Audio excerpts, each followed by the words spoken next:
I think all the things are quite visible and audio is also clear. Okay, so now we can start. Today I'm going to start a new topic and it is the last chapter of this unit 10. इस chapter के बाद हमारी unit 10 पूरी तरीके से bind up हो जाएगी, खत्म हो जाएगी। कुछ हो सकता है पॉइंट्स अगर बच रहे हैं, then just let me know कि आपको कौन सी चीज में दिक्कत लग रही है। उसको हम फिर से अच्छे से पढ़ाने की और कोशिश करेंगे। वैसे अभी तक कोर्स बहुत अच्छे से ही बाइंड अप किया है। जो भी आपके सिलेबस में है चीजें, जितनी भी चीजें सिलेबस में, सिलेबस से बाहर हम बिल्कुल नहीं गए हैं और सिलेबस में हमने कुछ छोड़ा भी नहीं है। सो आज की क्लास स्टार्ट करते हैं। I think all the things are clear, I can go ahead. Okay, voice is there, all the things are there. Okay, so आज का जो टॉपिक है, जो हमारा लास्ट टॉपिक है, that is the principle of immunity and immunisation, principles of epidemiology. Immunity और immunisation के principles के बारे में हम पढ़ेंगे। किस तरीके से बॉडी में इम्यूनिटी डेवलप होती है, कितने प्रकार की इम्यूनिटी होती है, इम्यूनाइजेशन क्यों जरूरी है, क्यों करना चाहिए, कैसे करते हैं, इसके बारे में इस चैप्टर में हम पढ़ने वाले हैं। और दूसरा जो मेन टॉपिक है, that is the principles of epidemiology. Epidemiology मतलब कि एपिडेमियोलॉजी का मतलब होता है, एपिडेमियोलॉजी में चार चीजें आती हैं basically. Epidemiology includes four things mainly: host, transmission, distribution and seasonal variation. किसी बीमारी में होस्ट क्या है, उसका ट्रांसमिशन कैसे होगा, उसका सीजनल वेरिएशन कैसे होगा और उसका डिस्ट्रीब्यूशन कैसे होगा, ये चार चीजों को मिला के बोलते हैं एपिडेमियोलॉजी।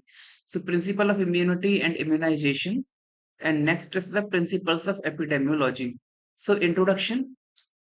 चलो, ये बातें आपको समझ में आई कि हम क्या पढ़ने वाले हैं इस लेक्चर में। अगली अगली 2-3 दिन जो क्लासेस हैं, 2-3 दिन की क्लासेस हैं अपनी बस। उसके बाद ए यूनिट आपकी खत्म हो जाएगी। सो आपको ऐसी चीजें समझ में आएंगी। Maximum to maximum Friday Friday तक ये चैप्टर आपका खत्म हो जाएगा। फिर हम यूनिट 9 स्टार्ट करेंगे, मेडिसिन गाइनी सर्जरी वाली। So principle of immunity, immunization और प्रिंसिपल ऑफ एपिडेमियोलॉजी हम पढ़ेंगे इसमें। Introduction. Deep understanding of principles of immunity, immunization and epidemiology is essential for prevention, control, and eradication of diseases. So, let me see. Actually, I used to reside in hostels, so there may be. Let me see. Okay.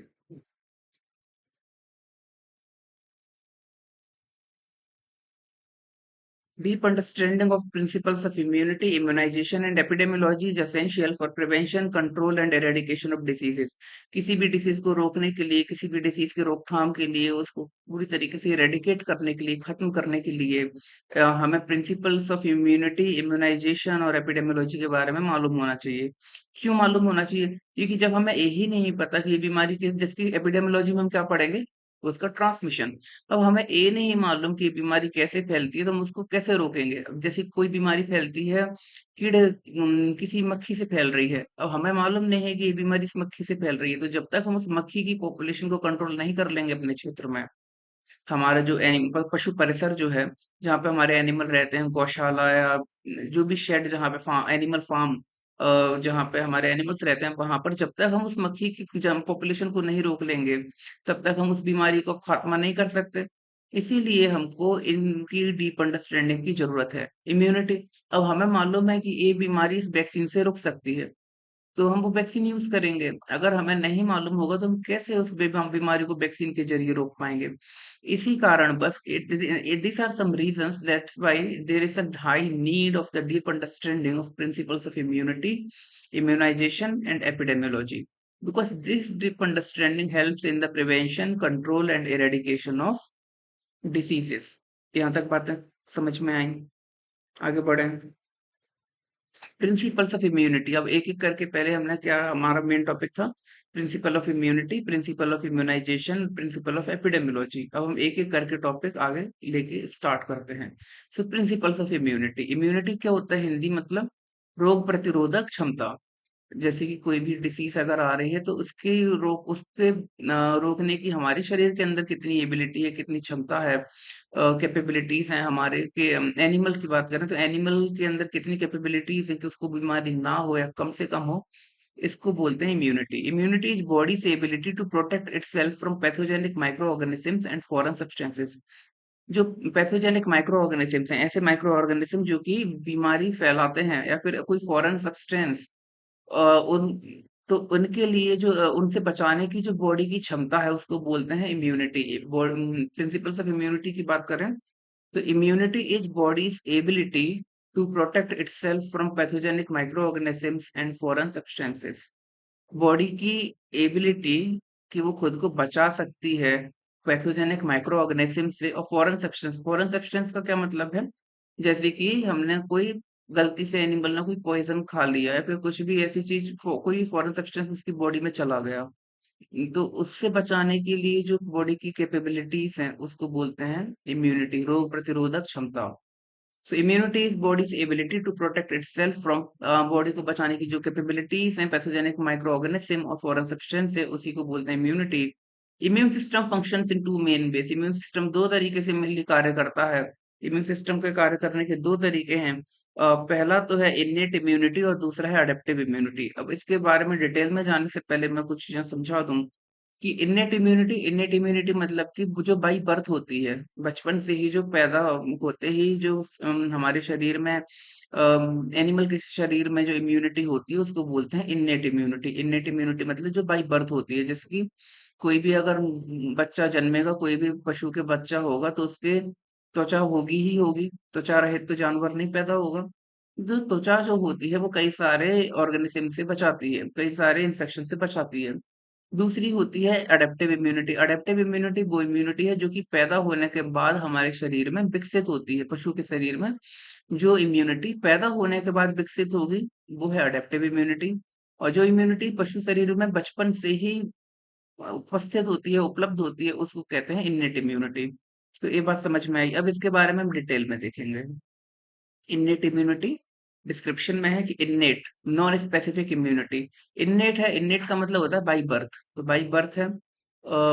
Non specific immunity, non specific immunity का मतलब है कि कोई specific immunity नहीं है कि सिर्फ एक प्रकार के ही ऑर्गेनिज्म से बचाएगी बॉडी को, ये सारे प्रकार के ऑर्गेनिज्म से बॉडी को बचाएगी, हर इन्फेक्शन से हमारे पशु के शरीर की रक्षा करेगी। अगर वायरस इन्फेक्शन आएगा तो उससे भी बचाएगी, बैक्टीरिया का इन्फेक्शन होगा तो उससे भी बचाएगी, फंगल इन्फेक्शन होगा तो उससे भी बचाएगी।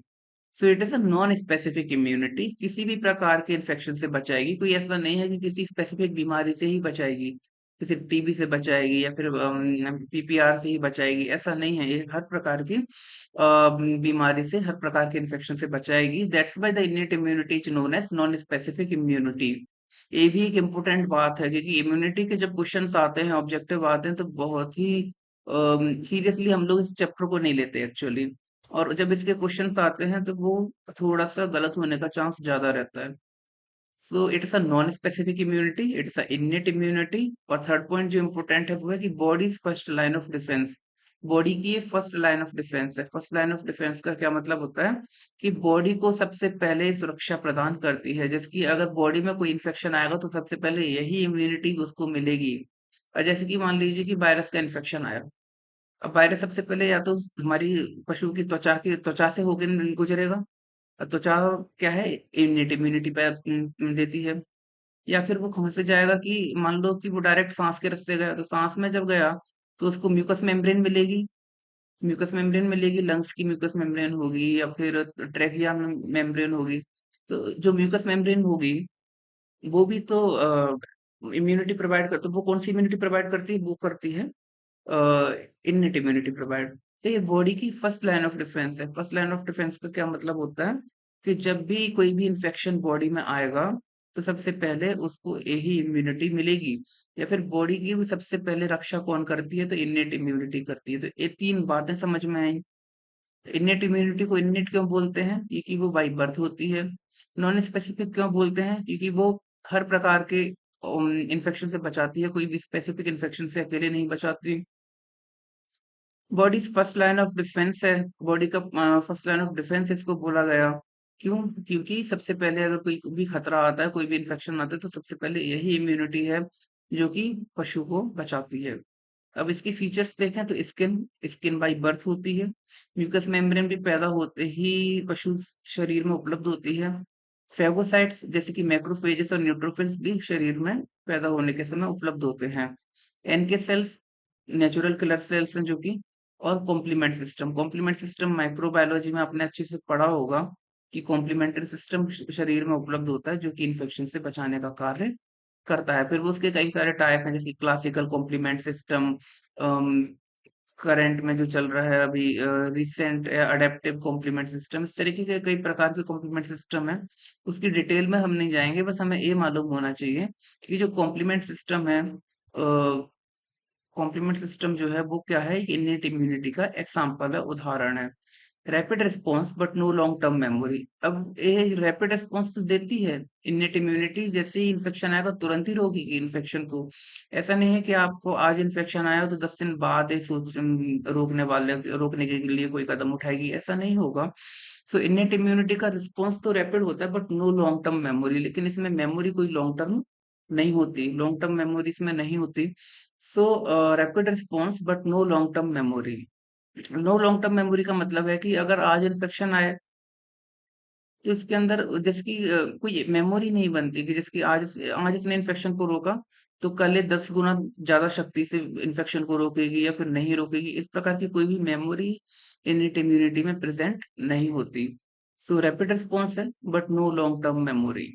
ये बात इंपॉर्टेंट है इसमें कि रैपिड रिस्पॉन्स है लेकिन कोई भी मेमोरी इसमें नहीं बनती, जबकि जो एडेप्टिव इम्यूनिटी है उसमें क्या होता है कि मेमोरी बन जाती है। जैसे कि आज शरीर में वायरस का इन्फेक्शन आया तो इसमें मेमोरी सेल्स बनते हैं, टी मेमोरी सेल्स जिनको बोलते हैं, मेमोरी सेल्स बनते हैं। तो अगली बार जब इन्फेक्शन आएगा तो बहुत सीवियरली उसको रोका जाएगा, पूरी ताकत से बॉडी रोकेगी क्योंकि मेमोरी सेल्स तुरंत एक्टिव हो जाएंगी। उन्हें याद आ जाएगा कि जब ऐसा इन्फेक्शन आता है तो ऐसी ऐसी चीजें शरीर में होती हैं। लेकिन इन्नेट इम्यूनिटी आज जिस क्षमता से रोक रही है इन्फेक्शन को, अगले बार भी उतनी ही क्षमता से इन्फेक्शन को रोकेगी, क्योंकि इसके अंदर कोई भी लॉन्ग टर्म मेमोरी नहीं बनती। तो रैपिड रिस्पॉन्स तो है बट कोई लॉन्ग टर्म मेमोरी नहीं है। अडेप्टिव इम्यूनिटी है एक तरीके। अब अच्छा, इनेट इम्यूनिटी की बात हो गई। इनेट इम्यूनिटी में हमने कुछ इंपॉर्टेंट पॉइंट्स देखे, वो समझ में आए। इनेट इम्यूनिटी को इनेट इम्यूनिटी क्यों कहते हैं, क्योंकि ये बाई बर्थ होती है। नॉन स्पेसिफिक कहते हैं क्योंकि हर प्रकार के इन्फेक्शन से बचाती है। Body special line of defence कहते हैं कि सबसे पहले अगर कोई इन्फेक्शन आता है तो बॉडी को यही बचाती है। एग्जाम्पल्स इसके देखे हमने, स्किन म्यूकस मेम्ब्रेन फेगोसाइट्स जैसे कि मैक्रोफेजेस और neutrophils, natural killer cells, complement system, rapid response है लेकिन कोई भी लॉन्ग टर्म मेमोरी नहीं है। यहाँ तक बात समझ में आई, आगे बढ़े। इसके बाद है अडेप्टिव इम्यूनिटी। अडेप्टिव और एक्वायर्ड इम्यूनिटी इसको बोलते हैं। अडेप्टिव इम्यूनिटी का दूसरा नाम क्या है, एक्वायर्ड इम्यूनिटी। अडेप्टिव इम्यूनिटी या एक्वायर्ड इम्यूनिटी वो इम्यूनिटी होती है जो कि शरीर में बाद में लाई अडेप्ट की जाती है। बाद में कोई इन्फेक्शन आएगा फिर उसके अगेंस्ट एंटीबॉडीज बनेंगी, और बाद में अडेप्ट जो की जाती है, बाई बर्थ जो नहीं होती, ऐसी इम्यूनिटी को बोलते हैं। जन्मजात जो इम्यूनिटी नहीं होती उसको बोलते हैं अडेप्टिव इम्यूनिटी, जो कि जन्म के बाद शरीर में बनती है। तो एक्वायर की गई है और या फिर अडेप्ट की गई है, इसलिए अडेप्टिव और acquired immunity. Specific immunity developed during one's life time, ये स्पेसिफिक है, जबकि इनेट कैसी थी, नॉन स्पेसिफिक थी, जबकि ये स्पेसिफिक इम्यूनिटी है और डेवलप होती है ड्यूरिंग वंस लाइफ टाइम। जब एनिमल के जीवन काल में, एनिमल जब जीवित जीवित रहता है तब उसके शरीर में ये इम्यूनिटी डेवलप होती है, और एक स्पेसिफिक इम्यूनिटी है। जैसे कि अगर पीपीआर के इन्फेक्शन के अगेंस्ट में इम्यूनिटी बनी है तो अगली बार जब पीपीआर आएगा तो वो पीपीआर को ही रोकेगी। ऐसा नहीं है कि अगली बार एफएमडी आएगा तो ये इम्यूनिटी उसको रोकने वाली है, ऐसा नहीं होगा। स्पेसिफिक है, अगर पीपीआर के लिए इम्यूनिटी डेवलप हुई है तो पीपीआर को ही रोकेगी, अगर एफएमडी के लिए डेवलप हुई है तो एफएमडी को ही रोकेगी। Develops upon exposure to pathogen, अभी कब डेवलप होती है, तो ये डेवलप तब होती है जबकि पैथोजन का एक्सपोजर होता है। जब एक पैथोजन का एक्सपोजर देखने को मिलता है पैथोजन के लिए, एनिमल की पैथोजन जब पैथोजन जब बॉडी में एंटर करता है तब ये इम्यूनिटी डेवलप होती है। Specific response against specific antigen develops immune memory. Two types हैं, एक्टिव एंड पैसिव। अब specific response against specific antigen develops immune memory. Specific response जो होगा वो डेवलप होता है किसी स्पेसिफिक एंटीजन क्या है, पहली बात ये मालूम है। एंटीजन वैसे तो मालूम होगा बट क्योंकि एंटीजन शब्द इस यूनिट में पहली बार आया है इसलिए मैं बता रहा हूँ। कोई भी पैथोजेनिक ऑर्गेनिज्म जो कि डिसीज करता है, जो कि शरीर में बीमारी पैदा करता है, any pathogenic organism which produce disease in the body of the animal is known as antigen. Antigen समझ में आया। कोई भी कोई भी ऐसा पैथोजन जो शरीर में जाके बीमारी पैदा करता है, रोग पैदा करता है, उसको बोलते हैं एंटीजन। और इसके अगेंस्ट में क्या बनने वाली है? एंटीबॉडी। एंटीजन जब बॉडी में जाता है तो बॉडी के जो सेल्स हैं वो उसके अगेंस्ट में क्या बनाते हैं? एंटीबॉडी बनाते हैं। ये कंसेप्ट तो सबको पता है। So specific response against specific antigen develops immune memory. Specific response develop against specific antigen develops. अब कोई भी एक एंटीजन आया, मान लीजिए कि कोई पीपीआर का एंटीजन आया, या फिर कोई भी एग्जाम्पल आप ले सकते हैं।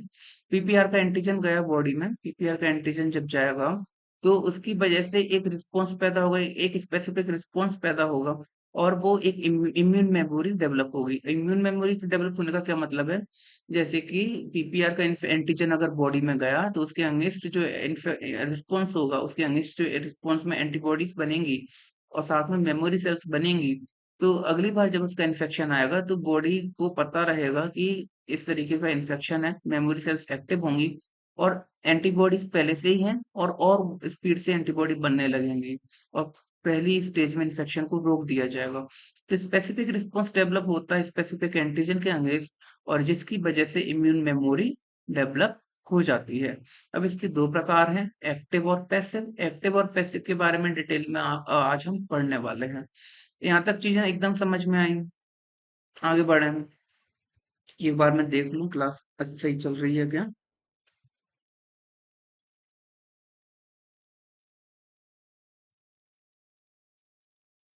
है ना? चलिए, इस पर देखना था, ठीक। सो अब हम इन्नेट इम्यूनिटी के बारे में जानेंगे थोड़ा सा। Components of innate immunity, innate immunity के कंपोनेंट्स के बारे में अब हम जानेंगे। तो कॉन्स्टिट्यूएंट्स हैं और उनके कुछ डिस्क्रिप्शंस हैं। तो कॉन्स्टिट्यूएंट्स की बात करें तो फिजिकल बैरियर में स्किन है, म्यूकस मेम्ब्रेन है, हेयर है, आईलिड्स हैं। केमिकल बैरियर्स, फिजिकल बैरियर्स क्या क्या आते हैं शरीर, जैसे कि जन्मजात जो फिजिकल बैरियर उपलब्ध है, उपस्थित है शरीर में, जो कि इन्फेक्शन को रोकते हैं। फिजिकल बैरियर्स जैसे कि स्किन, त्वचा, म्यूकस मेम्ब्रेन, हेयर और आईलिड। फिजिकल बैरियर्स में है स्किन, म्यूकस मेम्ब्रेन, हेयर भी बचपन से ही होते हैं, और पलक, आईलिड। और जैसे कि कभी धूल उड़ती है, क्या होता है? तो जो हम अपनी आंखें, पशु अपनी आंखें बंद कर लेता है, तो जो पलक है वो उसको बचाती हैं। रेगिस्तान में जैसे आप देखेंगे तो वो जो ऊंट है, रेत उड़ता है बहुत, रेत की आंधियां आती हैं, और ऊंट के जो पलक हैं वो थोड़े से ज्यादा बड़े होते हैं। तो आईलिड्स, पलक मतलब कि आईलैशेस, और आईलिड जैसे कि अगर आप आंख बंद कर लेते हैं तो आपकी आईलिड कवर कर लेंगी आपकी आई को, और डस्ट वगैरह अंदर नहीं जाएगा। तो इस तरीके से प्रोटेक्ट करता है। बॉडी में हेयर्स, जैसे कि हेयर्स की बात करें तो अगर हेयर्स ज्यादा होंगे तो वो इन्फेक्शन या डस्ट जो है वो हेयर में ही उलझ जाएगी, अंदर तक नहीं जाएगी। जिसकी नाक में भी बात करें तो nasal hairs are present. Nasal hairs का काम क्या है कि डस्ट को रोकना, इन्फेक्शन को रोकना, प्रिवेंट करना। म्यूकस मेम्ब्रेन चिपचिपी होती है तो वहां इन्फेक्शन जाके चिपक जाता है और अंदर नहीं जा पाता। स्किन तो ओवरऑल प्रोटेक्शन दे ही रही है। केमिकल बैरियर शरीर में कौन कौन से हैं? जो जन्म से ही है वो है स्वेट, पसीना। पसीना भी कई सारे इन्फेक्शन को रोकता है। टीयर्स, टीयर्स में जो आंखों में आंसू आ रहे हैं उसमें आंसुओं में लाइसोजाइम नाम का एंजाइम प्रेजेंट होता है, और लाइसोजाइम जो है वो बैक्टीरियल सेल वॉल्स को, बैक्टीरिया को डिस्ट्रॉय कर देता है। सो टीयर्स, स्वेट। गैस्ट्रिक एसिड, पेट में जो एसिड बनती है, हमें मालूम है कि पेट में एचसीएल होती है, एसिड जो है वो बहुत ही खतरनाक पीएच की है एचसीएल, और वो पूरे ऑर्गेनिज्म, आप खाओ कुछ भी खाते हो तो बॉडी में जो बैक्टीरिया वगैरह हैं वो तो एसिड ही खत्म कर देती है। फिर एंटी माइक्रोबियल पेप्टाइड्स, माइक्रोब्स को रोकने के लिए माइक्रोब्स के अगेंस्ट बॉडी में पेप्टाइड्स बनते हैं। सो केमिकल बैरियर समझ में आए। केमिकल बैरियर्स जैसे कि स्वेट, जो पसीना आ रहा है, जो आंसू आ रहे हैं, टीयर्स, गैस्ट्रिक एसिड और एंटी माइक्रोबियल पेप्टाइड्स। इसके बाद है बायोलॉजिकल बैरियर। शरीर में कुछ बायोलॉजिकल बैरियर हैं, जैसे कि स्किन में कुछ माइक्रोबायोटा होते हैं, स्किन के ऊपर कुछ माइक्रो ऑर्गेनिज्म होते हैं जो कि बाहर से आने वाले माइक्रो ऑर्गेनिजम्स को रोकते हैं और उससे हमको सुरक्षा प्रदान करते हैं। So normal microbiota of skin and intestine, intestine में नॉर्मली कौन सा बैक्टीरिया पाया जाता है? इकोलाई, तो इकोलाई या कोई और भी बैक्टीरिया होते हैं, कई और बैक्टीरिया भी होते हैं जो कि इंटेस्टाइन में प्रेजेंट होते हैं और एक बायोलॉजिकल बैरियर का कार्य करते हैं। Next, cellular components. शरीर में सेलुलर कंपोनेंट्स की बात करें तो फेगोसाइट्स जैसे कि मैक्रोफेजेस और न्यूट्रोफिल्स, नेचुरल किलर सेल्स और मास्ट सेल्स। तो सेलुलर कंपोनेंट्स में फेगोसाइट्स हैं और कुछ सेल्स हैं शरीर में जैसे कि फेगोसाइट्स जैसे कि मैक्रोफेजेस और न्यूट्रोफिल्स, नेचुरल किलर सेल्स और मास्ट सेल्स, ये सब भी शरीर को प्रोटेक्शन देते हैं। प्रोटीन कंपोनेंट्स की बात करें तो कॉम्प्लीमेंट सिस्टम, साइटोकाइंस और इंटरफेरोन्स। प्रोटीन कंपोनेंट्स में कॉम्प्लीमेंट सिस्टम है, साइटोकाइंस है और इंटरफेरोन्स है। तो ये सब भी शरीर को प्रोटेक्शन देते हैं। तो यहाँ से जो कॉमन कॉमन जो एग्जांपल मुझे लगता है जो पेपर में आ सकते हैं, एक तो स्किन का पूछ सकते हैं, स्किन का, स्वेट का, इस तरीके से कोई हो सकता है एग्जांपल आपसे पूछ ले ऑब्जेक्टिव में कि skin is a part of which immunity और skin provides which type of immunity. तो स्किन कैसी इम्यूनिटी प्रोवाइड करती है? इन्नेट इम्यूनिटी प्रोवाइड करती है, जन्मजात इम्यूनिटी प्रोवाइड करती है। So innate immunity is actually provided by the skin. कोई पूछ ले कि नेचुरल किलर सेल्स को किस प्रकार की इम्यूनिटी प्रोवाइड करते हैं? So natural killer cells use to provide the innate immunity. So यहाँ तक आपको बातें समझ में आई? आगे बढ़े, कुछ पढ़ना है, कुछ समझना है? चलिए आगे बढ़ते हैं। तो इन्नेट इम्यूनिटी के बाद जो अगली इम्यूनिटी थी वो थी अडेप्टिव इम्यूनिटी। अडेप्टिव इम्यूनिटी के बारे में हम जानेंगे कि components of adaptive immunity. Memory of immune system is based on T lymphocytes and B lymphocytes. जो इम्यून सिस्टम की जो मेमोरी है वो किस पे डिपेंड करती है? टी लिम्फोसाइट पे डिपेंड करती है और बी लिम्फोसाइट पे डिपेंड करती है। तो कंपोनेंट्स ऑफ अडेप्टिव इम्यूनिटी के कंपोनेंट्स क्या हैं? तो मेमोरी जो है इम्यून सिस्टम की वो दो प्रकार के लिम्फोसाइट दो टाइप के होते हैं, टी लिम्फोसाइट और बी लिम्फोसाइट। अच्छा, इनमें अंतर मालूम है आपको कि टी लिम्फोसाइट और बी लिम्फोसाइट में क्या अंतर है? जो थाइमस जो लिम्फोसाइट बन के आते हैं उनको बोलते हैं टी लिम्फोसाइट, जिनका मैच्योरेशन थाइमस में होता है। और जो बोन मैरो से जो मैच्योरेशन होकर आते हैं लिम्फोसाइट्स उनको बोलते हैं B lymphocytes. So memory of immune system is based on, immune system की जो मेमोरी है वो डिपेंड करती है टी लिम्फोसाइट्स में और बी लिम्फोसाइट्स में। अब बी लिम्फोसाइट्स के बारे में कुछ बातें कही गई हैं कि upon exposure to antigen they mature and transform into plasma cells which produce antibodies. जब भी एंटीजन से डायरेक्ट कांटेक्ट में आते हैं बी लिम्फोसाइट्स तो वो मैच्योर हो जाते हैं। अभी तक इमेच्योर थे लेकिन जैसे कांटेक्ट में आएंगे एंटीजन के साथ तो मैच्योर हो जाएंगे और वो कन्वर्ट हो जाते हैं प्लाज्मा सेल्स में, और प्लाज्मा सेल्स आगे जाके क्या बनाती हैं? एंटीबॉडीज बनाती हैं। सो whenever the immature lymphocyte whenever the immature B lymphocyte come in contact with the antigen, then they get matured and get converted or get transformed into the plasma cells which produce antibodies, form basis of humoral immunity. अब ये humoral immunity का base बनाते हैं, humoral immunity का आधार है B lymphocytes. Immunity दो प्रकार की है, एक तो है ह्यूमरल इम्यूनिटी और एक होती है सेलुलर इम्यूनिटी। सेल जो इम्यूनिटी सेल्स के द्वारा प्रोवाइड होती है जैसे कि न्यूट्रोफिल्स, बेसोफिल्स, इसिनोफिल्स, मैक्रोफेजेस, इनको तो बोलते हैं सेल बेस्ड इम्यूनिटी या सेलुलर इम्यूनिटी। जबकि ह्यूमरल इम्यूनिटी मतलब कि जिसमें एंटीबॉडी बेस्ड इम्यूनिटी, एंटीबॉडी की वजह से जो इम्यूनिटी शरीर में होती है उसको बोलते हैं ह्यूमरल इम्यूनिटी, और सेल्स की वजह से जो इम्यूनिटी होती है उसको बोलते हैं सेलुलर इम्यूनिटी या सेल बेस्ड इम्यूनिटी। सो क्योंकि बी लिम्फोसाइट्स की वजह से एंटीबॉडीज बन रही हैं, so they are the basis for the humoral immunity. अगर बी लिम्फोसाइट नहीं होंगे तो एंटीबॉडीज नहीं होंगी, और एंटीबॉडीज नहीं होंगी तो ह्यूमरल इम्यूनिटी भी नहीं होगी। That's why B lymphocytes form the basis for the humoral immunity. Some B cells differentiate into memory B cells which mount a rapid response in event of a subsequent infection. कुछ B sales जो हैं वो memory B sales बना लेते हैं जो कि which mount a rapid response in event of a subsequent infection. जो कि जब भी सब्सिक्वेंट इन्फेक्शन होगा, जब भी आगे जाके इन्फेक्शन होगा, तो इन मेमोरी बी सेल्स की वजह से बहुत ही रैपिड रिस्पॉन्स देखने को मिलेगा। So some B cells differentiate into memory B cells which mount a rapid response in event of a subsequent infection. कुछ बी सेल्स जो हैं वो मल्टीप्लाई होके मेमोरी बी सेल्स में कन्वर्ट होंगे, और जब अगली बार कोई इन्फेक्शन आएगा तो उसको वो बहुत स्पीड से रोकने में मदद करते हैं। तो बी लिम्फोसाइट्स आपको समझ में आए? एक बार देखना है तो देख लो, कुछ पॉइंट बच तो नहीं रहा। सारे पॉइंट्स क्लियर हुए? आगे बढ़े। नेक्स्ट है टी लिम्फोसाइट्स। तो T lymphocytes they are responsible for cell mediated immunity. जो सीएमआई है, cell based immunity, cellular immunity है, तो सेल मीडिएटेड इम्यूनिटी के लिए रिस्पॉन्सिबल है T lymphocytes, and they mature in thymus gland. Thymus gland में ये मेनली मैच्योर होते हैं। थाइमस ग्लैंड के बारे में आपने एक चीज सुनी होगी कि ह्यूमंस के केस में ऐसा होता है कि जब बच्चा पैदा होता है तब थाइमस ग्लैंड का साइज बहुत बड़ा होता है, और जैसे जैसे आप बड़े होते जाते हैं वैसे वैसे थाइमस ग्लैंड छोटी होती जाती है। सो टी लिम्फ टी का मतलब ही है थाइमस। सो टी लिम्फोसाइट को का मैच्योरेशन कहाँ होता है? थाइमस ग्लैंड में होता है, और they are responsible for the CMI, cell mediated immunity के लिए मेनली रिस्पॉन्सिबल है। तो ह्यूमरल इम्यूनिटी किसकी वजह से है? बी लिम्फोसाइट की वजह से है। और सेल मीडिएटेड इम्यूनिटी किसकी वजह से है? टी लिम्फोसाइट्स की वजह से है। ये बात आपको समझ में आई?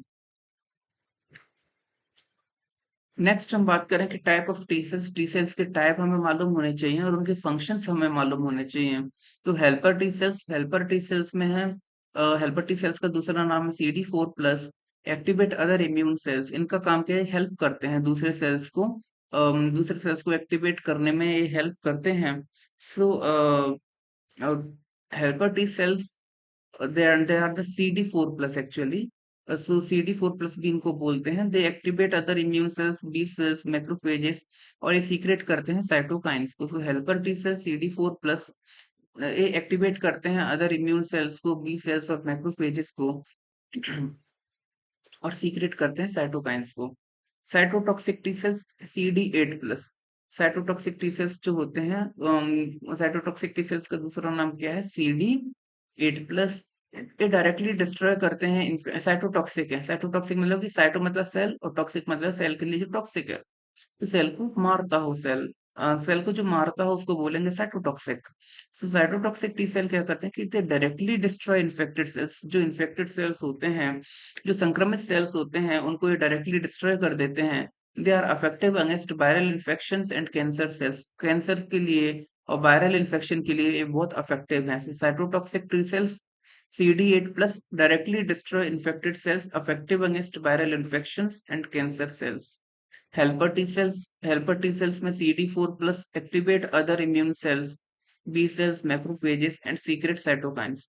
हेल्पर टी सेल्स का काम क्या है? जो बेसिक बेसिक बात है वो बताऊं, कि हेल्पर टी सेल्स का काम है दूसरे सेल्स की हेल्प करना। साइटोटॉक्सिक टी सेल का काम है कि डायरेक्टली की इन्फेक्टेड सेल को खत्म करना। अब जिसकी वायरल इन्फेक्शन है, तो वायरल इन्फेक्शन, वायरस क्या है? वायरस क्या है कि जब तक सेल के बाहर है तब तक वो डेड है। वायरस को क्या कहते हैं? Connecting link between living and non living is known as virus. Virus is considered as the connecting link between living and non living. जब तक वायरस बाहर पड़ा हुआ है कोशिका के, सेल के, जब तक बाहर है तब तक वो डेड है, और जैसे ही सेल के अंदर आएगा तो वो लिविंग हो जाता है। अब अब इसको लिविंग होने के लिए हमारे एनिमल के सेल चाहिए। अब सेल के अंदर एक वायरस गया, वहां पनप रहा है, वहां मल्टीप्लाई कर रहा है, रेप्लिकेट कर रहा है। तो बॉडी क्या करती है, साइटोटॉक्सिक टी सेल क्या करते हैं कि उन सेल्स को ही खत्म कर देंगे जिनके अंदर वायरस हो। तो जब सेल ही नहीं रहेंगे तो वायरल इन्फेक्शन भी ज्यादा डेवलप होगा, ऐसी कैंसर सेल। तो हमारी बॉडी में कैंसर सेल भी थोड़े थोड़े अमाउंट में बनते रहते हैं। एनिमल की बॉडी में भी थोड़े बहुत कैंसर सेल बन जाते हैं, लेकिन ये जो साइटोटॉक्सिक टी सेल है वो इन कैंसर सेल को खत्म कर देते हैं, और इस वजह से हम लोगों को कैंसर डेवलप नहीं हो पाता। फिर रेगुलेटरी टी सेल्स की बात करें, टी रेग जिनको बोलते हैं, regulate immune response and prevent auto immunity. Immune response, जो हमारी बॉडी इम्यून इम्यून का रिस्पॉन्स दे रही है, तो उसको ये रेगुलेट करते हैं और ऑटो इम्यूनिटी को रोकते हैं। ऑटो इम्यूनिटी को रोकने का क्या मतलब है? ऑटो इम्यूनिटी को रोकने का मतलब है कि ऑटो इम्यूनिटी समझ में आता है आपको? ऑटो मतलब सेल्फ। तो कभी कभी क्या होता है कि बॉडी जो है वो अपने सेल्स को अपना नहीं मानती, अपने बॉडी के ऑर्गन्स को अपना नहीं मानती, और उसके अगेंस्ट ही एंटीबॉडी बनाने लगती है। तो और इसकी वजह से क्या होगा कि कई सारी बीमारियां डेवलप हो जाती हैं, ऑटो इम्यून डिसीजेस जिनको बोलते हैं। तो ऑटो इम्यून डिसीजेस डेवलप हो जाती हैं क्योंकि हमारे बॉडी के अगेंस्ट ही काम करने लगती है। तो अगर ये रेगुलर टी सेल्स अच्छे से काम नहीं करेंगे तो ऑटो इम्यूनिटी डेवलप हो जाती है। जब तक ये रेगुलेटरी टी सेल्स हैं तब तक they prevent the auto immunity, और वो रेगुलेट कर रहे हैं इम्यून रिस्पॉन्स को। ऑटो इम्यून डिसीजेस में एक इम्पोर्टेंट डिसीज है, वो है rheumatoid arthritis, RA। Rheumatoid arthritis is a best example for the auto immune diseases. अगला जो सेल का टाइप है वो है memory T cells. Memory T cells क्या करती हैं? Retain memory of previous infection and mount a rapid response upon री इन्फेक्शन। रिटेन मेमोरी ऑफ जो पुराना इन्फेक्शन है उसकी मेमोरी को, जैसे कि कभी पुराने समय इन्फेक्शन हुआ था बॉडी में, तो उसकी मेमोरी को सहेज के रखती हैं, उसकी मेमोरी को स्टोर करके रखती हैं, और जब उसका दोबारा से इन्फेक्शन होगा तो रैपिड रिस्पॉन्स देने में मदद करती हैं। So retain memory of previous infection and mount a rapid response upon reinfection. So memory T cells retain memory of previous infection and mount a rapid response upon reinfection. तो T cells के चार ही type है main, है ना? आगे तो अलग चीजें हैं। तो helper T cell, cytotoxic T cell, regulatory T cell और मेमोरी टी सेल। समझ में आया? एक बार बस स्पीड से बता दूं जो बेसिक बेसिक काम है, फिर डिटेल आप पढ़ लेना। हेल्पर टी सेल जो है वो दूसरे इम्यून सेल को हेल्प करते हैं एक्टिवेट करने में। साइटोटॉक्सिक टी सेल जो है वो सेल्स को, इन्फेक्टेड सेल्स को डायरेक्टली डिस्ट्रॉय करते हैं। रेगुलेटरी टी सेल जो हैं वो ये रेगुलेट करते हैं, सुचारू रूप से चलाते हैं इम्यून रिस्पॉन्स को और ऑटो इम्यूनिटी को डेवलप होने से रोकते हैं। और मेमोरी टी सेल जो है वो मेमोरी को सहेज के रखते हैं और अगली बार जब इन्फेक्शन होगा तो एक रैपिड रिस्पॉन्स प्रोवाइड करते हैं। आपको टी सेल्स के बारे में समझ में आई चीजें, आगे बढ़े। नेक्स्ट है types and functions of antibodies. Types and functions of antibodies, तो एंटीबॉडीज मेनली 5 प्रकार के हैं। 5 प्रकार की एंटीबॉडीज शरीर में, ह्यूमन हो एनिमल हो कोई भी हो, बट एनिमल चल रहा है तो एनिमल की बात करें। तो 5 प्रकार की एंटीबॉडी है, उनके कुछ फीचर्स हैं, उनके कुछ काम है। आईजीजी, आईजीएम, आईजीए, आईजीई और आईजीडी। आईजीडी, आईजीई, ए, एम और जी।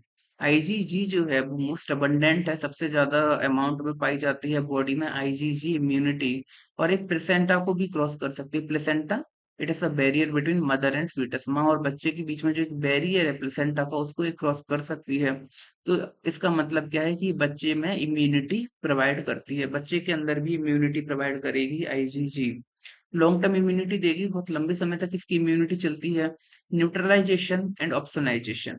न्यूट्रलाइजेशन में हेल्प करती है ये एंटीबॉडी, और ऑप्सोनाइजेशन में हेल्प करती है। ऑप्सोनाइजेशन मालूम है आप लोगों को? ऑप्सोनाइजेशन क्या होता है? न्यूट्रलाइजेशन मेनली टर्म यूज करते हैं वायरस के केस में, और ऑप्सोनाइजेशन जो टर्म है that we mainly use in the case of bacteria. तो वायरल सेल्स को जब एक डिस्ट्रॉय करने में हेल्प करती है, then the process is neutralisation. और ऑप्सोनाइजेशन में क्या क्या होता है? जिसकी बॉडी के अंदर बैक्टीरिया गया, अब बॉडी के अंदर बैक्टीरिया जब जाएगा तो बॉडी के अंदर जब बैक्टीरिया जाएगा तो बॉडी के जो सेल्स हैं उसको पहचान नहीं पाते अच्छे से, तो कुछ प्रोटीन्स जाके चिपक जाती हैं बैक्टीरिया के ऊपर। उन प्रोटीन्स को बोलते हैं ऑप्सोनिन प्रोटीन। ठीक है, ऑप्सोनिन प्रोटीन। अब जो एंटीबॉडीज होती हैं वो उस बैक्टीरिया को नहीं पहचानेंगी, वो उस प्रोटीन को पहचानेंगी और वो जाके चिपक जाएंगे उस प्रोटीन से। तो आईजीजी चिपकी प्रोटीन से, प्रोटीन चिपकी हुई है बैक्टीरिया से, तो इनडायरेक्टली बैक्टीरिया को अभी आईजीजी पकड़ के और डिस्ट्रॉय करना स्टार्ट कर देंगी। सो इस प्रक्रिया को बोलते हैं ऑप्सोनाइजेशन। तो ऑप्सोनाइजेशन समझ में आया? तो ऑप्सोनाइजेशन और न्यूट्रलाइजेशन के लिए रिस्पॉन्सिबल है IgG antibodies. IgM first antibody, पहली एंटीबॉडी जिसको डिस्कवर किया गया वो थी आईजीएम एंटीबॉडी। और इसकी मेन बात यह है कि इसके पेंटामेरिक स्ट्रक्चर होता है, इसका इसका जो स्ट्रक्चर है वो कैसा है? पेंटामेरिक इन नेचर है, पेंटामेरिक स्ट्रक्चर होता है। प्राइमरी इम्यून रिस्पॉन्स के लिए रिस्पॉन्सिबल है, और कॉम्प्लीमेंट एक्टिवेशन में इसका रोल है, कॉम्प्लीमेंट को एक्टिव कराती है ये एंटीबॉडी। और स्टार्टिंग में जो इम्यून रिस्पॉन्स बॉडी देती है एनिमल की, वो आईजीएम की वजह से ही देती है। So IgM it's a first antibody, pentameric structure है इसका, प्राइमरी इम्यून रिस्पॉन्स प्रोवाइड करती है और कॉम्प्लीमेंट एक्टिवेशन के लिए रिस्पॉन्सिबल है। आईजीए जो एंटीबॉडी है वो फाउंड होती है म्यूकस मेम्ब्रेन पे, जो म्यूकस मेम्ब्रेन है उस पे प्रेजेंट होती है आईजीए एंटीबॉडी। आईजीए एंटीबॉडी जो है, म्यूकस मेम्ब्रेन समझते हैं आप लोग? म्यूकस मेम्ब्रेन जैसे कि अपने ये जो ओरल कैविटी जो लाइनिंग है ओरल कैविटी की, वो एक म्यूकस मेम्ब्रेन, जो नेसल कैविटी की लाइनिंग है वो एक म्यूकस मेम्ब्रेन है।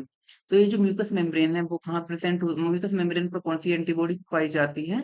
आईजी ए एंटीबॉडी, आईजीए एंटीबॉडी जो होती है वो म्यूकस मेम्ब्रेन पे प्रेजेंट होती है और इसको सीक्रेटरी इम्यूनिटी भी कहते हैं, क्योंकि जितने भी म्यूकस मेम्ब्रेन, जैसे कि अपने मुंह में सलाइवा निकल रहा है, कुछ ना कुछ, जहाँ नाक है वहां म्यूकस निकल रहा है, तो कुछ ना कुछ चीजें सीक्रेट होती हैं यहाँ से, म्यूकस मेम्ब्रेन से। इसलिए ए इम्यूनिटी एक सीक्रेटरी टाइप की इम्यूनिटी है, सीक्रेटरी इम्यूनिटी है। सीक्रेटरी इम्यूनिटी प्रोवाइड करती है आईजीए, और प्रोटेक्शन ऑफ म्यूकोसल सरफेस, जो म्यूकोसल सरफेस है उनको प्रोटेक्ट करती है। तो आईजीए जो एंटीबॉडी है that is found on mucus membrane, secretory immunity के लिए रिस्पॉन्सिबल है, and protection of mucosal surfaces को प्रोटेक्ट करने का काम करती है। IgE IgE involved in allergic reactions, IgE antibody जो है वो एलर्जिक रिएक्शन में इन्वॉल्व है। एक्टिवेट्स मास्ट सेल्स को एक्टिवेट करती है आईजीई, और protection against parasitic infection. Mast cells को एक्टिवेट करने का मतलब समझ आया आप लोगों को? कि मास्ट सेल्स में क्या होता है, जो मास्ट सेल्स होते हैं ना, उनके अंदर क्या होता है कि हिस्टामिन प्रेजेंट होता है। तो हिस्टामिन जो है जब रिलीज होता है तो वो एलर्जी कराता है। तो अब जब मास्ट सेल को एक्टिवेट करने का काम कौन करता है? IgE antibody. Protection against parasitic infection, parasite के इन्फेक्शन को रोकने में भी ये मदद है। ये जो चीजें हैं ना, हम अपने आंखों के सामने से बहुत स्पीड से निकाल देते हैं, लेकिन जब इस पार्ट से जो ये जो चैप्टर अभी मैं पढ़ा रहा हूँ, ये जो चैप्टर से है ना, इतना हम लोग ध्यान से नहीं पढ़ते, और यहाँ से क्वेश्चन जब आते हैं ना तो चीजें नहीं समझ आती। इसलिए इस चैप्टर को आप अच्छे से समझिए, क्योंकि 5 एंटीबॉडी हैं। 5 एंटीबॉडी में बहुत कंफ्यूजन होता है कि कौन सी अबंडेंट है, कौन सी फर्स्ट है, कौन सी म्यूकस मेम्ब्रेन पे है, कौन सी एलर्जिक रिएक्शन में इन्वॉल्व है, और कौन सी बी सेल पे पाई जाती है। तो सबके अलग अलग कैरेक्टर हैं, है ना? मोस्ट अबंडेंट अगर कोई पूछता है तो मोस्ट अबंडेंट एंटीबॉडी कौन सी है? आईजीजी एंटीबॉडी है। एक चेक करूँ, आईजीजी एंटीबॉडी सबसे ज्यादा है। आईजीएम कोई पूछे कि सबसे पहली इम्यूनिटी, पेंटामेरिक बहुत पूछा जाता है कि पेंटामेरिक स्ट्रक्चर वाली इम्यूनिटी कौन सी, एंटीबॉडी कौन सी है?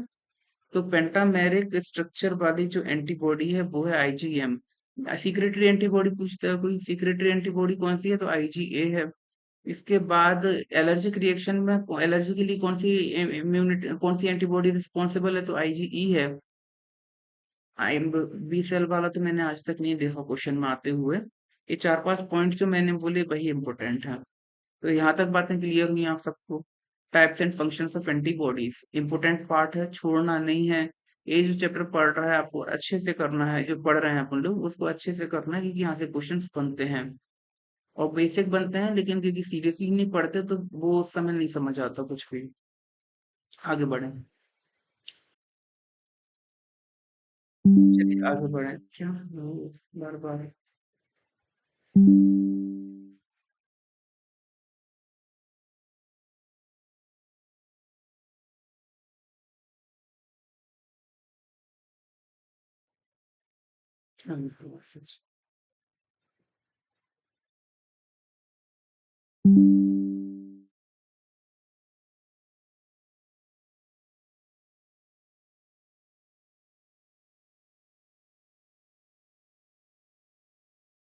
सही चल रहा है ना कोई? क्योंकि अम,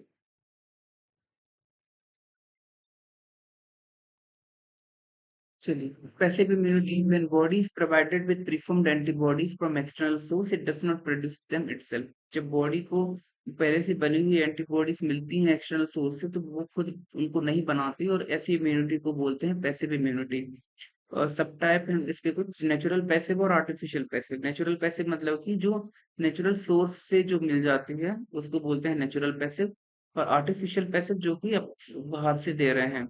नेचुरल पैसिव जैसे कि offspring receives it from mother through colostrum.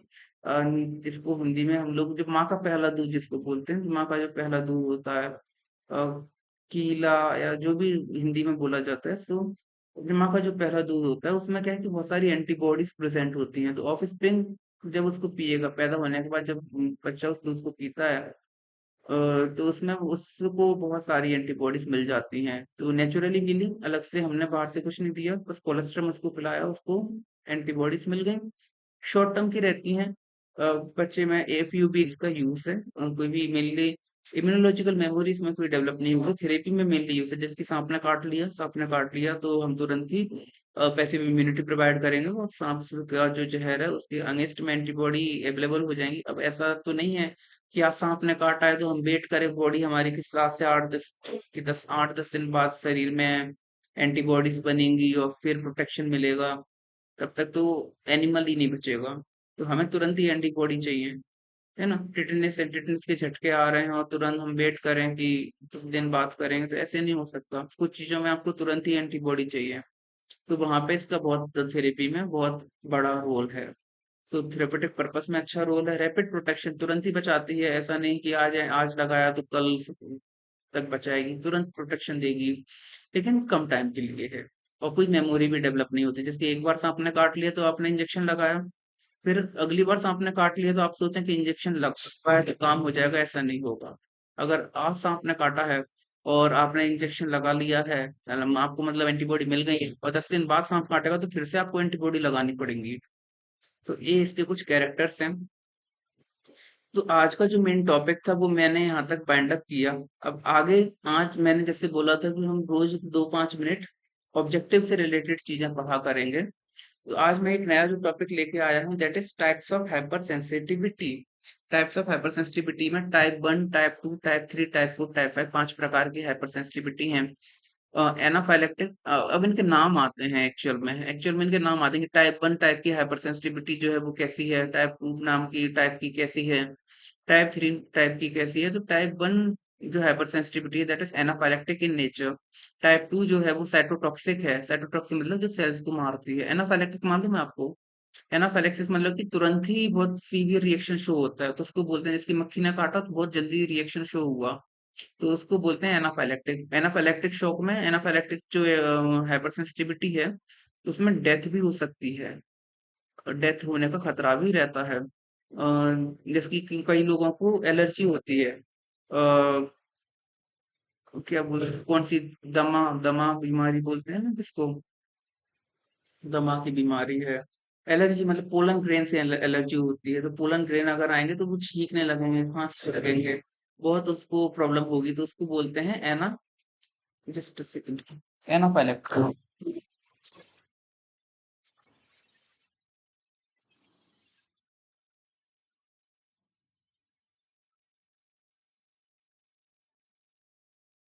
Third type, immune complex mediated hypersensitivity is considered as the type 3 hypersensitivity. Immune complex mediated क्या होता है कि इम्यून कॉम्प्लेक्स बनता है, एंटीजन और एंटीबॉडी दोनों आपस में जुड़ेंगे और इम्यून कॉम्प्लेक्स बनाएंगे।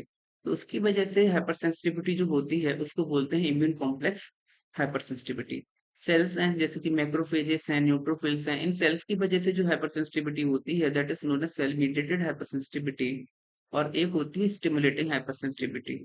तो 5 नाम है, पांचों के पांचों नाम कई बार ऑब्जेक्टिव में आते हैं, इसलिए आपको सबके नाम मालूम होने चाहिए। टाइप 1 है एनाफाइलेक्टिक, टाइप 2 है साइटोटॉक्सिक, टाइप 3 है इम्यून कॉम्प्लेक्स मीडिएटेड, टाइप 4 है सेल मीडिएटेड और टाइप 5 है स्टिमुलेटिंग। ये बात आपको समझ में आई?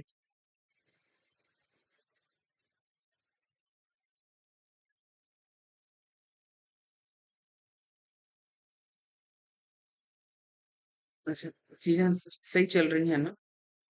जस्ट,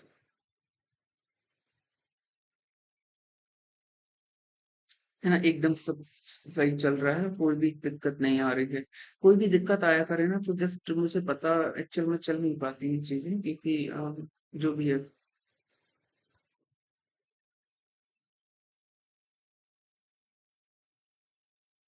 तो ये नाम आपको समझ में है? टाइप 1 होती है anaphylactic, type 2 cytotoxic, type 3 immune complex mediated, type 4 cell mediated. Stimulating इतना आता नहीं है ऑब्जेक्टिव में, पर शुरुआत के 4 के नाम तो पता हो। एनाफाइलेक्टिक कौन सी है? टाइप 1 में आती है। साइटोटॉक्सिक आती है टाइप 2 में। टाइप 3 में आता है इम्यून कॉम्प्लेक्स मीडिएटेड, और टाइप 4 में आता है सेल मीडिएटेड। ये 4 नाम समझ में आए? 5वां स्टिमुलेटिंग है। अब इमीडिएट टाइप तुरंत ही जो रिएक्शन शो करती है हाइपर सेंसिटिविटी वो है टाइप 1, टाइप 2, टाइप 3 और टाइप 5। और जब ये टाइप मतलब एक अलग याद कर लो, बस 4 तो याद हो ही जाएंगे। तो जो डिलेड टाइप हाइपर सेंसिटिविटी जो होती है वो होती है टाइप 4, और बाकी चारों आते हैं इमीडिएट में। ठीक है। अ, ये ऑब्जेक्टिव मैंने बहुत पहले से बना के रखे थे और मुझे करवाने भी हैं। टाइम बीच में कोर्स थोड़ा सा ज्यादा स्पीड से खींच लिया था, अभी भी स्पीड से ही चल रहा है, बट थोड़ा थोड़ा करके हमें ऑब्जेक्टिव भी जो बने हुए हैं उनको तो करके, बाकी सर जो टेस्ट सीरीज चला रहे हैं इंस्टीट्यूट में, टेस्ट सीरीज भी चल रही है, तो मुझे लग रहा है फिर मुझे अलग से ऑब्जेक्टिव कराने की अब जरूरत नहीं है, क्योंकि आपको सारे ऑब्जेक्टिव टेस्ट सीरीज में मिल जाएंगे। और टेस्ट सीरीज आप लोग जल्द से जल्द ज्वाइन कीजिए, और अगर नहीं किया है तो फिर मतलब आप लोगों के अलावा भी लोग अगर करना चाह रहे हैं, मेरा तो विश्वास है कि कोचिंग ज्वाइन करनी चाहिए। पर अगर कोचिंग नहीं ज्वाइन कर पाए हैं तो कम से कम टेस्ट सीरीज तो आप ज्वाइन कर ही लीजिए। तो कुछ क्वेश्चंस निपटाते हैं अपन। In rabies brain lesions reveal non suppurative encephalitis, suppurative encephalitis, no lesions both A and B. तो रेबीज में ब्रेन में कौन कौन से लीजन्स देखने को मिलेंगे? तो नॉन सेपरेटिव मतलब बिना पस वाला इंसेफेलाइटिस है। पस वाली इंसेफेलाइटिस मतलब ब्रेन का इन्फ्लेमेशन है। या कोई भी लीजन नहीं है, या दोनों मिलेंगे, तो आंसर क्या होगा? रेबीज में मिलता है नॉन सेपरेटिव एंसेफेलाइटिस, रेबीज में मिलता है बिना पस वाला encephalitis, non suppurative encephalitis. Next है microscopically rabies is diagnosed by the presence of. Microscope में आप जब देखेंगे तो रेबीज में क्या देखने को मिलेगा कि इंक्लूजन बॉडी मिलती है ग्लियल सेल्स में, साइटोप्लाज्म ऑफ न्यूरॉन में, न्यूक्लियस में, न्यूरॉन के न्यूक्लियस में, या ऑल द अबव। तो आंसर क्या होगा इसमें? Inclusion body in the cytoplasm of neuron. Cytoplasm में जब न्यूरॉन की जब साइटोप्लाज्म में आपको इंक्लूजन बॉडी मिलेंगी, तो वो बताता है कि ये रेबीज का इन्फेक्शन था। Acute theileriosis in India is caused by Theileria mutans, Theileria annulata, Theileria parva, Theileria mutans, Theileria annulata, Theileria parva. तो एक्यूट थैलेरियसिस इंडिया में किसकी वजह से होती है? थाइलेरिया एनुलाटा। थैलेरिया एनुलाटा की वजह से भारत में एक्यूट थैलेरियोसिस देखने को मिलती है। एनुलाटा शब्द क्यों समझ पड़ा इसका समझ में आया? एनुला मतलब होता है रिंग, तो रिंग जैसा इसका स्ट्रक्चर होता है। Waves nodules and rabies is formed due to collection of. Waves nodules जो बनता है वो किसके कलेक्शन की वजह से बनता है? Ependymal cell, astrocyte, oligodendroglia, microglia. Microglia, microglia के कलेक्शन की वजह से बनते हैं Babes nodules. Abortion in last trimester in cattle is caused by. Last trimester में कैटल में जो abortion, just second, hello. Hmm. हम्म।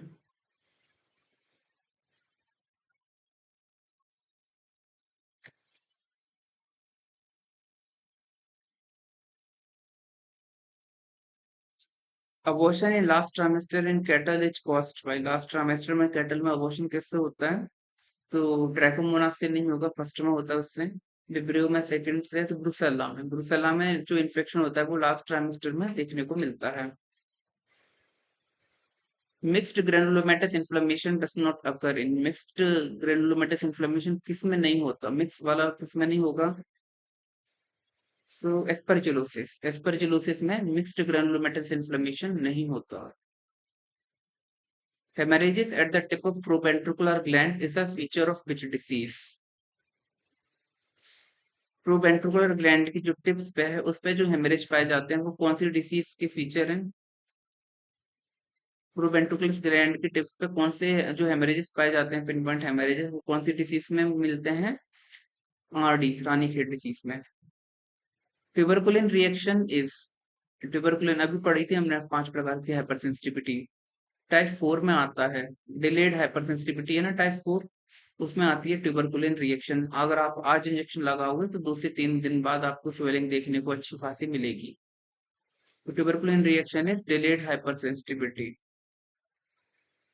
लैंगहेंस सेल्स किस में प्रेजेंट होते हैं? लैंगहेंस जॉइंट सेल्स होते हैं। तो लैंगहेंस जॉइंट सेल्स किस में प्रेजेंट होते हैं? टीबी में। Punched out ulcers in abomasum is pathognomonic lesion in which disease. Punched out ulcers कौन सी डिसीज के पैथोग्नोमोनिक लीजन है? पंच्ड आउट अल्सर्स मिलते हैं थिलेरियसिस में। पंच्ड आउट अल्सर्स कौन सी डिसीज में मिलते हैं? तो थिलेरियसिस में मिलते हैं। आई थिंक आप सबको ऑब्जेक्टिव पे कुछ चीजें रह गई हैं ऑब्जेक्टिव वाली, जो मुझे लगता है जरूरी है, तो मैं वो करवा दूंगा वो। और 2-3 दिन में आपका ये यूनिट पाइंड अप हो जाएगी। एक यूनिट बचेगी, वो भी मैं एक मंथ में, मई चल रहा है तो मई और जून के फर्स्ट में खत्म हो जाएगी वो यूनिट भी। तो अब आप जल्दी से जल्दी अपने कोर्स को वाइंड अप कीजिए। कुछ आपको लग रहा है कि हमें ए टॉपिक्स पढ़ने हैं, ए चीजें पढ़नी है, तो just message so that I can taught the things.